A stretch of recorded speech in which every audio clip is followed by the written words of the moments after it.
다혜야, 물처럼 흘러돼 바위처럼 단단해라. 아버지의 이 말씀을 가슴에 품고 미국행 비행기에 올랐습니다. 17살 교환학생으로서 뉴욕의 낯선 하늘 아래 혼자 서게 됐죠.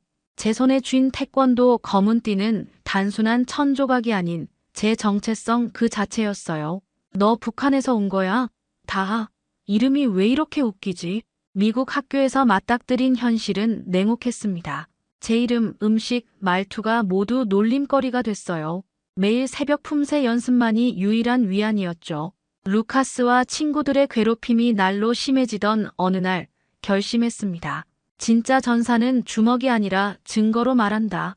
침묵할 것인가, 맞설 것인가. 이것은 단순한 학교 괴롭힘 이야기가 아닙니다. 자신의 정체성을 지키며 태권도 정신으로 세상에 맞서는 한 소녀의 용기에 관한 이야기입니다. 안동의 작은 하늘을 떠나 뉴욕의 거대한 하늘 아래 서니 숨이 턱 막혔어요. 제 키는 작았지만 그날만큼은 더 작게 느껴졌습니다. 리버브룩 고등학교 기숙사. 창문 너머로 보이는 낯선 풍경에 가슴이 조여왔죠. 짐을 풀면서 손에 잡힌 건 아버지가 챙겨주신 태권도복이었습니다. 검은 띠를 손끝으로 쓸어내리며 마음을 다잡았어요. 2단. 이 띠는 단순한 천조각이 아니라 제 정체성 그 자체였습니다. 너 한국에서 왔다며? 이름이 뭐야? 첫 수업, 자기소개 시간이 가장 두려웠죠. 목소리를 가다듬고 또박또박 말했어요. 안녕하세요. 저는 윤다혜입니다. 웅성거림이 들렸습니다. 제 이름이 그들에겐 이상한 소리처럼 들렸나 봐요. 금발의 남학생이 손을 번쩍 들었죠. 다하. 뭐라고? 북한에서 온 거야? 교실이 웃음바다가 되었습니다. 선생님조차 참을 수 없다는 듯 입술을 깨물었어요. 주먹을 꼭 쥐었지만 겉으론 미소를 지었죠. 아버지의 가르침. 진짜 강한 사람은 감정에 휘둘리지 않는 법이니까요. 점심시간 식당 구석자리에 혼자 앉았습니다. 도시락 뚜껑을 열자 김밥 냄새가 퍼졌어요. 익숙한 향기에 잠시 안도했죠. 그때였습니다. 으악 뭐야 이거? 지렁이야? 루카스 윌더. 교실에서 저를 놀렸던 바로 그 학생이었어요. 풋볼팀 주장이라는 그가 내 도시락을 가리키며 친구들을 향해 웃었습니다. 심장이 빠르게 뛰었지만 태연한 척 젓가락을 들었죠. 한국 음식이에요. 김밥이라고 합니다. 그의 눈에서 경멸이 느껴졌어요. 다하, 너네 말은 왜 이렇게 웃기게 들려? 침묵했습니다.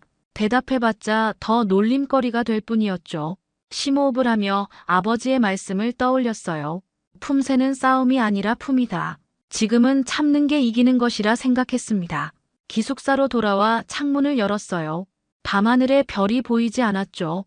안동의 밤하늘은 별이 쏟아질 것처럼 밝았는데 일기장을 꺼내 오늘의 기록을 남겼습니다. 첫날부터 시작된 놀림. 이걸 어떻게 1년이나 견딜 수 있을까? 아버지, 정말 물처럼 흘러가는 게 강한 걸까요? 익숙한 품새를 시작했습니다.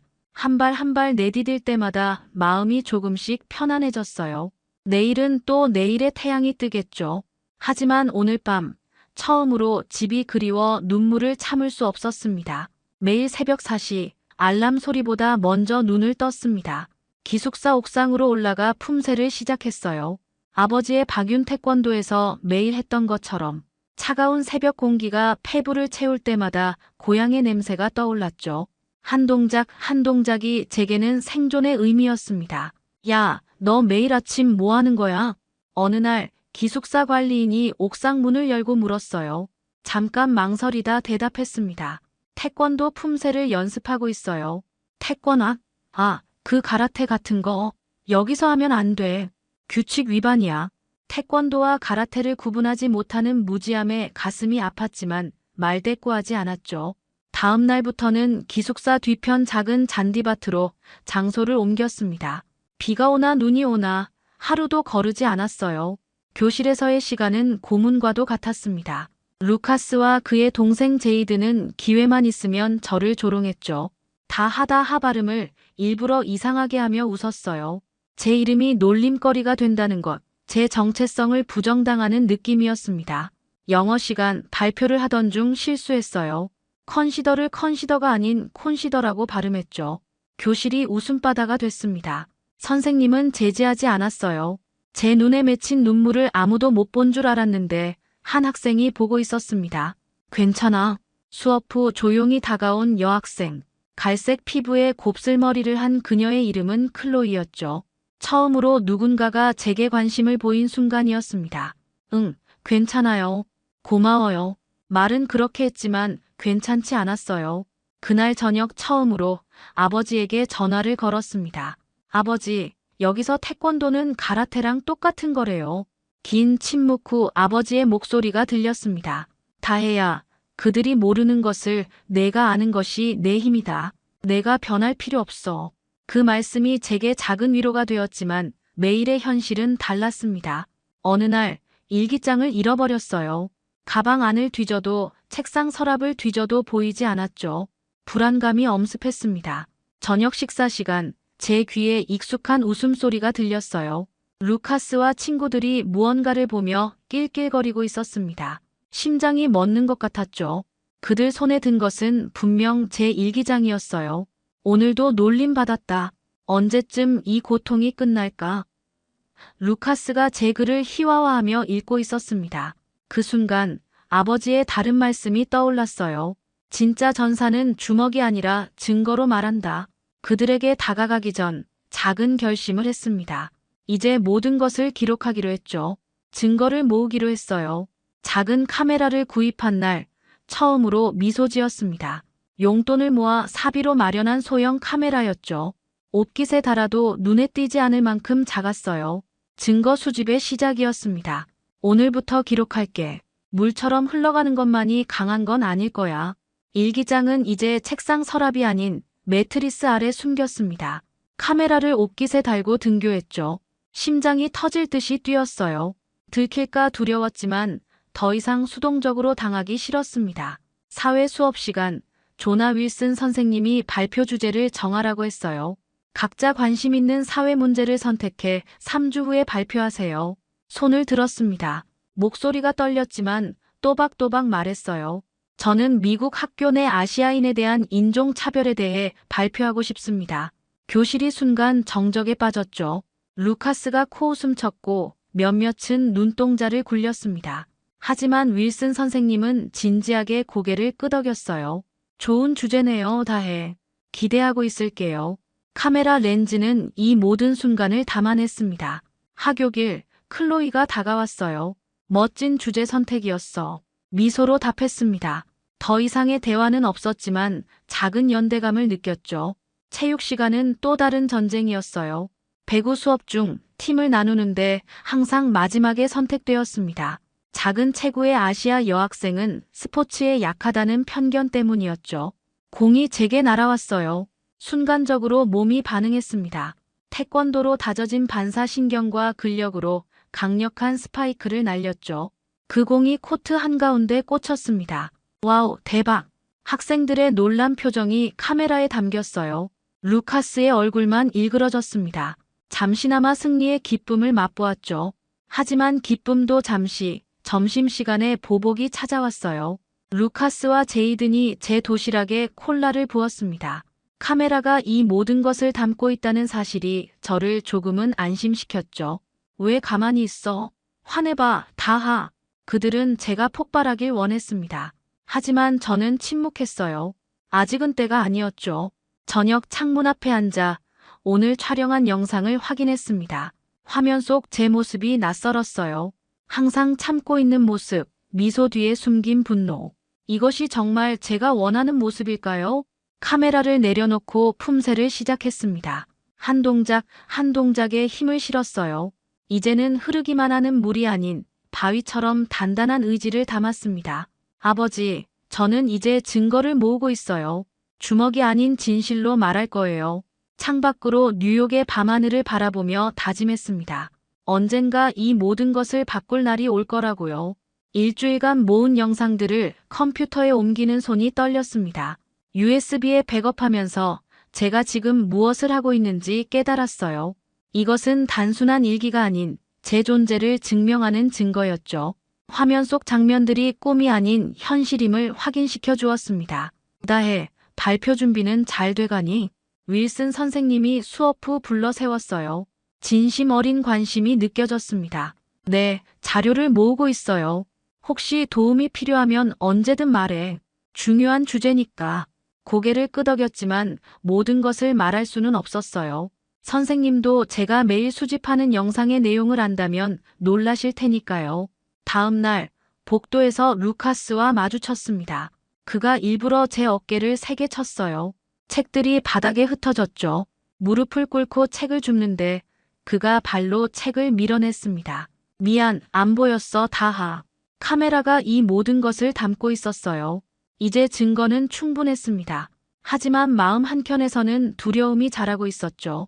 이 영상들을 발표에 사용한다면 상황은 더 악화되지 않을까요? 밤새 고민했습니다. 아버지라면 어떻게 하실까? 생각하며 품새를 반복했어요. 동작 하나하나가 제게 힘을 주었습니다. 발표 일주일 전 결정적인 사건이 일어났어요. 라커룸에서 옷을 갈아입고 있는데 누군가 제 카메라를 발견했습니다. 야, 이거 뭐야? 다혜가 우리를 몰래 찍고 있었어. 제이든이 소리쳤어요. 순식간에 카메라는 루카스의 손에 들어갔습니다. 그가 바닥에 내던져 카메라를 밟았죠. 금속이 부서지는 소리가 귓가에 맴돌았어요. 증거 없으면 아무도 너 안 믿어 다. 심장이 무너져 내렸습니다. 하지만 그들은 몰랐어요. 이미 모든 영상은 USB에 백업되어 있다는 사실을요. 침묵을 지켰습니다. 기숙사로 돌아와 망가진 카메라를 내려다보며 울었어요. 처음으로 아버지의 가르침에 의문이 들었습니다. 정말 이렇게 참는 것만이 정답일까요? 발표 자료를 준비하며 고민했어요. 영상을 보여줄 것인가 말 것인가. 보여준다면 어떤 결과가 올까요? 보여주지 않는다면 제 말을 누가 믿을까요? 깊은 고민 끝에 결심했습니다. 영상의 일부만 편집해 보여주기로 했어요. 얼굴이 나오지 않게, 하지만 상황은 명확히 알 수 있도록. 이것이 제 전략이었습니다. 다혜야, 진짜 전사는 때를 안다. 아버지의 목소리가 머릿속에 울렸어요. 지금은 침묵하되 적절한 때에 진실을 드러낼 것입니다. 발표 자료를 완성하고 USB를 꼭 쥐었어요. 이제 준비가 끝났습니다. 발표 당일 온몸이 떨렸습니다. 교실에 들어서자 모든 시선이 저를 향했어요. 루카스와 제이드는 비웃음을 감추지 않았죠. 준비한 USB를 꼭 쥐고 깊게 숨을 들이마셨습니다. 다혜, 내 차례야. 윌슨 선생님의 목소리에 앞으로 나섰어요. 프로젝터에 USB를 연결하고 발표를 시작했습니다. 오늘 제가 발표할 주제는 미국 학교 내 아시아인에 대한 인종차별입니다. 목소리가 떨렸지만 흔들리지 않으려 노력했어요. 첫 번째 슬라이드를 넘겼습니다. 많은 아시아계 학생들이 학교에서 경험하는 차별은 눈에 보이지 않는 폭력입니다. 이름을 일부러 잘못 발음하거나 음식을 조롱하거나 액센트를 흉내내는 행동들이죠. 편집된 영상을 틀었습니다. 얼굴은 모자이크 처리했지만 상황은 명확했어요. 도시락에 콜라를 붓고 책을 발로 차는 장면들. 교실이 숨죽이는 소리가 들렸습니다. 이것은 우연한 장난이 아니라 지속적인 괴롭힘입니다. 대부분의 피해자들은 침묵합니다. 왜냐하면 말을 잇지 못했어요. 눈물이 차올랐죠. 그때 클로이가 작게 고개를 끄덕였습니다. 그 작은 응원이 큰 힘이 되었어요. 왜냐하면 말해도 바뀌지 않을 거라 생각하기 때문입니다. 하지만 침묵은 문제를 해결하지 못해요. 다름은 틀림이 아니라는 것, 서로 이해하고 존중할 때 진정한 다양성이 빛납니다. 마지막 슬라이드를 보여주며 발표를 마쳤어요. 기대와 달리 교실은 조용했습니다. 루카스는 얼굴이 붉어져 있었고 몇몇 학생들은 부끄러운 듯 고개를 숙였죠. 정말 훌륭한 발표였어, 다혜. 윌슨 선생님이 박수를 치기 시작했습니다. 이어서 클로이, 그리고 천천히 다른 학생들도 박수를 쳤어요. 루카스와 제이든만 팔짱을 끼고 있었죠. 수업이 끝나고 윌슨 선생님이 저를 불렀습니다. 다혜, 내 발표가 인상적이었어. 학교 인종차별 예방 행사에서 이 발표를 해줬으면 해. 놀라움에 말을 잇지 못했어요. 제 작은 용기가 더 큰 기회로 이어질 줄은 몰랐습니다. 네, 해볼게요. 교실을 나서는데 클로이가 다가왔어요. 용기 있었어. 나도 비슷한 경험이 있어. 히스패닉이라는 이유로. 처음으로 진짜 친구가 생긴 것 같았습니다. 복도를 걷는데 루카스가 으르렁거리듯 말했어요. 너 이거 후회하게 될 거야. 위협에 주눅들지 않고 그를 똑바로 쳐다봤습니다. 이제 침묵하지 않을 거예요. 오늘의 작은 승리가 내일의 큰 변화를 만들 수 있다는 희망이 생겼습니다. 그날 밤 아버지에게 전화했어요. 아버지, 오늘 제가 진짜 전사가 됐어요. 주먹이 아닌 진실로 싸웠어요. 아버지의 자랑스러운 목소리가 전화기 너머로 들려왔습니다. 다혜야, 내가 자랑스럽구나. 진짜 태권도의 정신을 보여준 거야. 발표 다음 날 등교길이 달라졌습니다. 몇몇 학생들이 먼저 인사를 건넸어요. 낯설었지만 기분 좋은 변화였죠. 하지만 루카스와 그의 친구들은 더 냉랭해졌습니다. 복도에서 지나칠 때마다 적대적인 시선이 느껴졌어요. 점심시간 클로이가 제 테이블에 앉았습니다. 다혜, USB 복사본 만들어뒀어. 혹시 모르니까. 고개를 끄덕였어요. 발표 전에 이미 여러 개의 백업을 만들어둔 상태였죠. 루카스가 너무 화가 났어. 조심해. 클로이의 걱정이 현실이 되는 데는 오래 걸리지 않았습니다. 체육 수업 후 샤워실에서 나오는데 제 사물함이 열려 있었어요. 심장이 내려앉았죠. USB가 사라졌습니다. 더욱 놀라운 건 발표용 백업 USB도 가방에서 없어졌다는 사실이었어요. 뭘 찾고 있어, 다. 루카스가 비웃으며 다가왔습니다. 그의 주머니에서 반짝이는 USB가 보였어요. 제 것이 분명했죠. 돌려줘. 처음으로 단호하게 말했습니다. 루카스는 눈썹을 치켜 올렸어요. 이런 걸 찾니?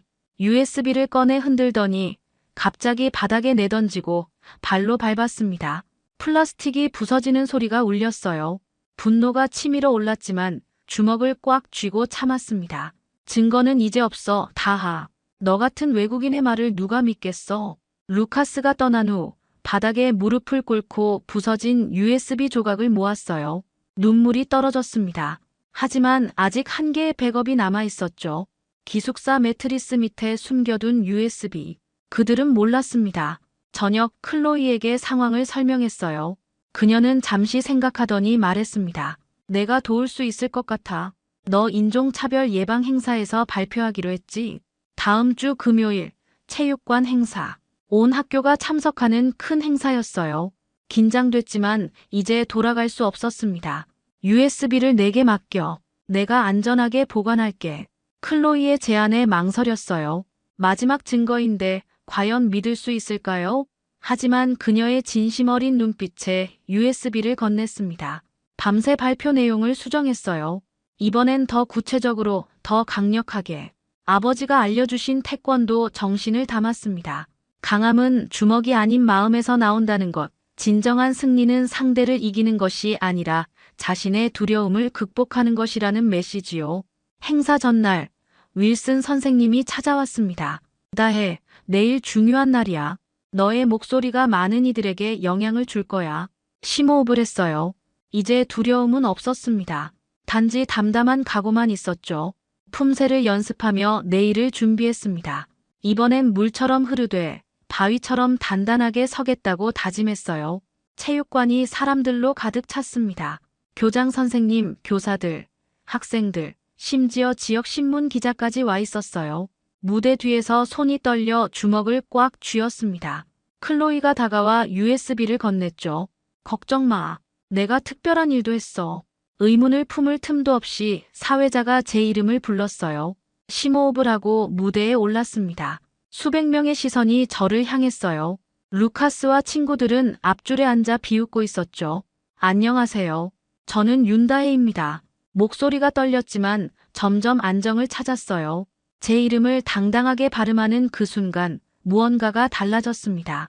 이제 제 정체성은 부끄러움이 아닌 자부심이었죠. 많은 분들이 저를 다하라고 부릅니다. 제 이름을 일부러 잘못 발음하면서요. 작은 일처럼 보이지만 이것은 제 정체성을 부정하는 행위입니다. 슬라이드를 넘기며 발표를 이어갔어요. 지난 발표보다 더 체계적이고 강력했습니다. 루카스의 웃음이 점점 사그라들었어요. 이제 여러분께 보여드릴 영상이 있습니다. USB를 연결하고 재생 버튼을 눌렀어요. 화면에 나타난 영상은 제가 예상했던 것과 달랐습니다. 고화질로 편집된 영상에는 루카스와 제이든이 저를 괴롭히는 모든 장면이 담겨 있었어요. 도시락에 콜라를 붓고 책을 발로 차고 카메라를 부수는 장면까지. 얼굴 모자이크도 없었습니다. 체육관이 술렁이었어요. 교장 선생님의 표정이 굳어졌고 루카스는 얼굴이 창백해졌습니다. 이건 클로이가 말한 특별한 일이었군요. 원래 영상을 모두 복구해 편집한 것이었습니다. 이것이 우리 학교에서 일어나고 있는 현실입니다. 하지만 저는 증오로 맞서지 않겠습니다. 태권도를 통해 배운 가르침은 분노를 넘어서는 법입니다. 긴장된 침묵 속에서 제 목소리만 울렸어요. 다름은 틀림이 아닙니다. 서로를 존중할 때 우리는 진정한 힘을 발견합니다. 태권도는 싸움의 기술이 아니라 자기 수양의 도입니다. 말을 마치자 체육관이 박수로 가득 찼습니다. 기립박수였어요. 루카스와 친구들만 앉아 있었죠. 교장 선생님이 무대로 올라왔습니다. 윤다혜 학생의 용기에 감사합니다. 이 문제는 즉시 조사하겠습니다. 우리 학교에서 이런 행동은 용납되지 않습니다. 무대에서 내려오는데 갑자기 루카스가 자리를 박차고 나갔어요. 그의 눈에서 분노와 함께 부끄러움도 보였습니다. 제이드는 그 자리에 굳어앉아 있었죠. 클로이가 달려와 안아주었어요. 너는 정말 대단해, 다혜. 윌슨 선생님도 다가와 어깨를 토닥였습니다. 너는 이 학교를 바꿨단다, 다혜. 그 말을 듣는 순간 눈물이 흘렀어요. 드디어 제 목소리가 들렸습니다. 더 이상 침묵하지 않았기에 얻은 승리였죠. 발표 이후 일주일 학교가 완전히 달라졌습니다. 루카스와 제이드는 일주일간 정학 처분을 받았어요. 교장 선생님은 전교생 대상 문화 다양성 교육을 의무화했죠. 저는 갑자기 학교의 목소리가 되었습니다. 지역신문에 제 이야기가 실렸어요. 학교 게시판에도 제 발표 사진이 걸렸습니다. 복도를 지날 때마다 학생들이 미소를 지어주었죠. 이전의 침묵과 외로움이 거짓말처럼 느껴졌습니다. 어느 날 교장 선생님이 저를 불렀어요. 다혜, 방과 후 프로그램으로 태권도 수업을 열면 어떨까? 너를 강사로 하는 거야. 놀라움에 말을 잇지 못했습니다. 아직 학생인 제가 선생님이 된다니요. 하지만 아버지의 가르침을 떠올리며 고개를 끄덕였어요. 해보겠습니다. 첫 수업날 체육관에 들어서자 예상치 못한 광경이 펼쳐졌습니다. 20명 가까운 학생들이 기다리고 있었어요. 놀랍게도 제이든도 그 중에 있었죠. 자, 먼저 인사부터 시작할게요. 차렷 경례. 아버지의 도장에서 본 그대로 수업을 진행했습니다. 기본 동작부터 천천히 가르쳤어요. 제이든이 다가왔습니다. 이거 생각보다 어렵네요. 선생님처럼 되려면 얼마나 걸려요? 선생님. 그 호칭이 낯설었지만 뿌듯했어요. 그가 진심으로 배우려는 모습에 감동했습니다. 매일 연습한다면 언젠가는 가능할 거예요. 태권도는 기술이 아닌 마음가짐이니까요. 수업을 마치고 기숙사로 돌아오는 길, 루카스와 마주쳤습니다. 정학이 끝나고 처음 보는 얼굴이었어요. 긴장했지만 당당하게 걸었죠. 다혜. 그가 불렀습니다. 멈춰서서 돌아봤어요. 루카스의 눈에는 전과 다른 표정이 있었습니다. 정말 미안해. 짧지만 진심이 느껴지는 사과였어요. 더 이상의 말은 없었지만 그것으로 충분했습니다. 고개를 끄덕이고 각자의 길을 갔어요. 그날 밤 아버지에게 전화를 걸었습니다. 아버지, 이제 저는 선생님이 됐어요. 웃음 섞인 아버지의 목소리가 들렸습니다. 다혜야, 너를 자랑스럽게 생각한다. 안동에서 소식 들었단다. 창가에 앉아 일기장을 펼쳤습니다. 마지막 페이지에 이렇게 썼어요. 나는 더 이상 숨지 않는다. 나는 대한민국의 딸이다. 나는 태권도 3단이다. 뉴욕의 밤하늘을 바라보니 안동의 별들이 생각났습니다. 이제는 두 하늘 모두가 제 하늘이라는 생각이 들었어요. 물처럼 흘렀고 바위처럼 단단해졌습니다. 아버지의 가르침대로 진정한 전사가 되었습니다.